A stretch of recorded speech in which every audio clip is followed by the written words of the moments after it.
Hey y'all, the Radical Social Worker here. So I wanted to take a little bit of time today and just do a short video to talk about the news that broke a few days ago regarding therapists in ORR sharing therapy documents for migrant children with ICE. So for those of you who don't know, here's kind of a summary of what exactly is going on.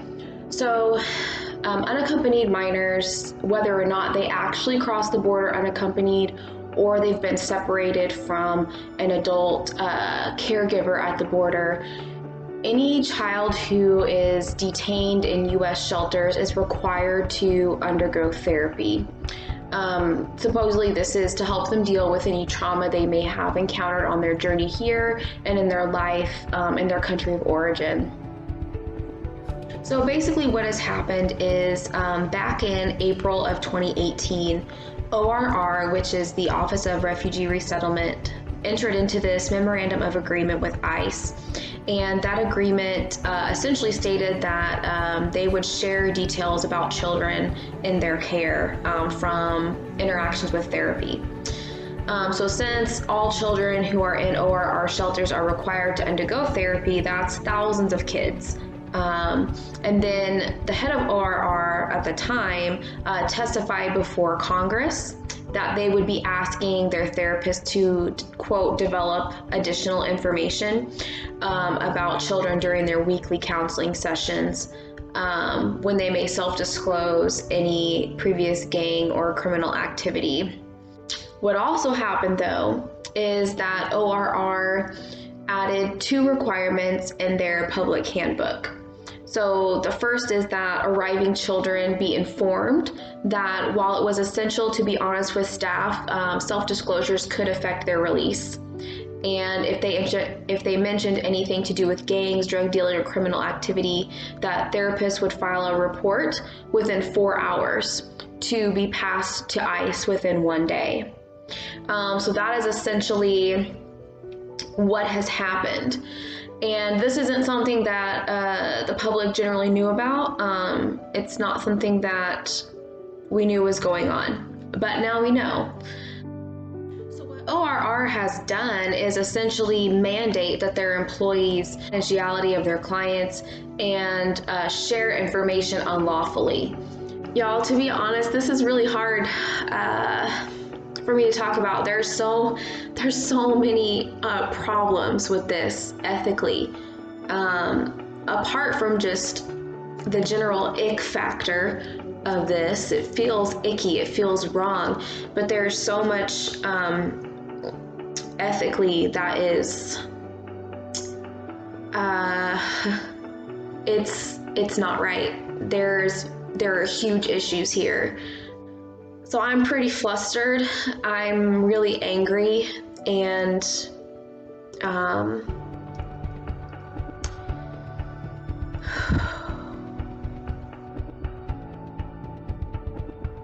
for people who are professional social workers or any other capacity of mental health or therapy practice, the whole thing of just following orders, that doesn't apply here. We have protections in our code of ethics that allow us to stand up against direction, against orders, against rules that influence us or ask us or demand that we go against our ethical requirements. And for as strict of rules regarding confidentiality and clients' rights as there are, I am astounded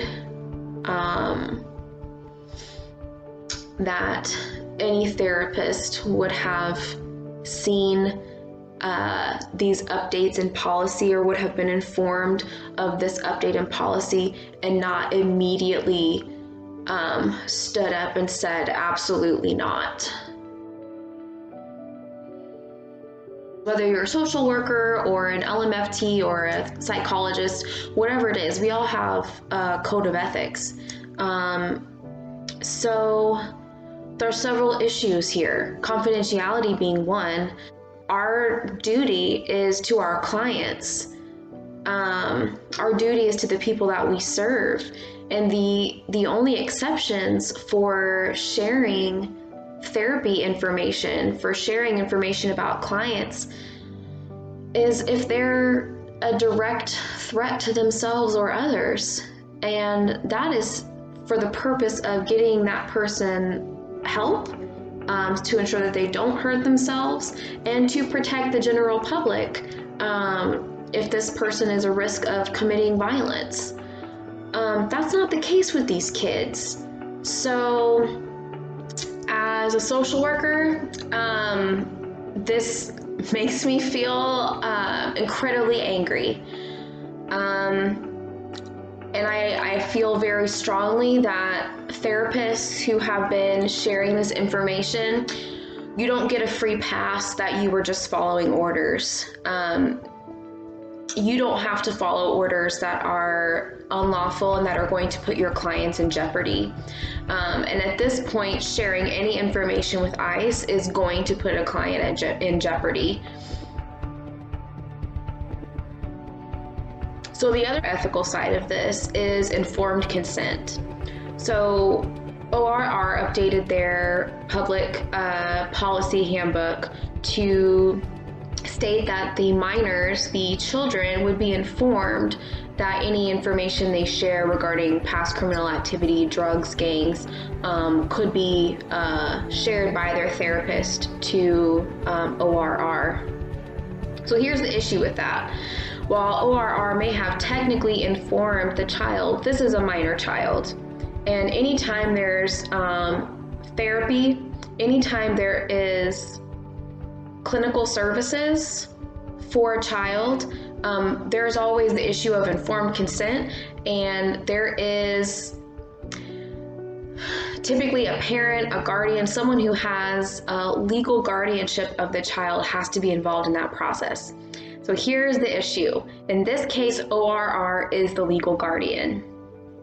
So what we have here is an incredibly messed up situation, to put it quite frankly. ORR being the legal guardian of these children, since they are classified as unaccompanied, again, regardless of whether or not they actually cross the border alone or with an adult caregiver, they're still classified as unaccompanied. So ORR is technically their guardian, which means they essentially can give that consent. So the kids who are told that anything they say, essentially can be used against them in their case, that does two things to the therapy relationship.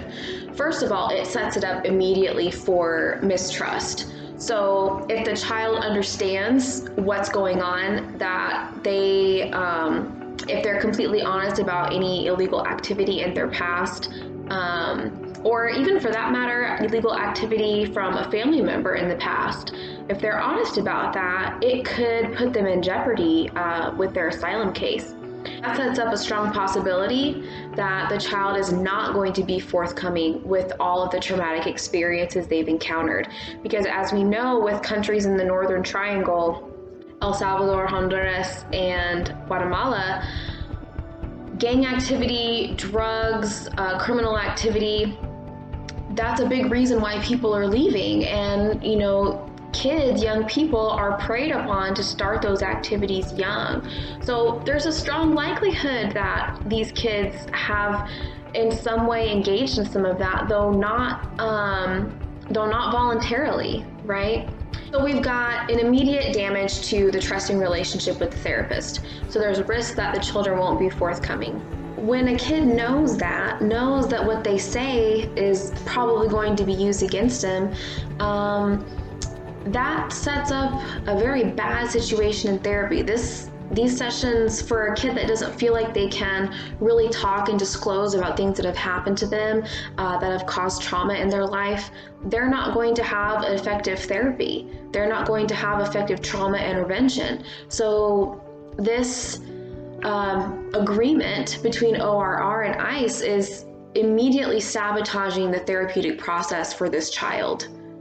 There's also a risk that therapists now, because this is part of their policy, therapists may feel pressure to pull out that information in order to maintain their job security. So that's another huge issue. So y'all, I'm really angry about this. If you are a therapist, a social worker, a psychologist, any type of therapeutic role, you should be outraged by this. And I would implore you to contact your governing bodies to demand that they put a statement out. The American Psychological Association did put out a statement a couple of days ago. I have reached out to the National Association of Social Workers to ask them where their press release is, where's their public statement about this. If you are a professional in the therapeutic community, if you're a social worker and you've been waiting to get engaged in the abuses surrounding migrant children at this time, if you've been waiting to get engaged, feeling like in some way this didn't apply to you, right now this is your time. Right now this is your time to get involved and intervene, because this is a direct affront on our profession. It is beyond unethical, and it is beyond abusive to these kids. So now is the time to get involved. Stand up for the integrity of your profession, and stand up for the rights to confidentiality, and stand up for these kids who are alone and who are now embedded in an incredibly corrupt system with little recourse. So that is what is going on with this issue. That's my take on it. I'm gonna link the American Psychological press release in the comments below. I'm also going to link the Facebook page for our coalition, the coalition that I'm involved in, called the Coalition to End Child Detention. If you're not following that page, I would encourage you to do so. We're really working hard to advocate for these kids, and we hope that you would consider joining us as well. So thank you all for watching. Feel free to comment below if you have questions, or if you would like some more information. I could try to help guide you to some good information and resources, and I'd be happy to answer any questions you may have. So thanks for watching. Bye.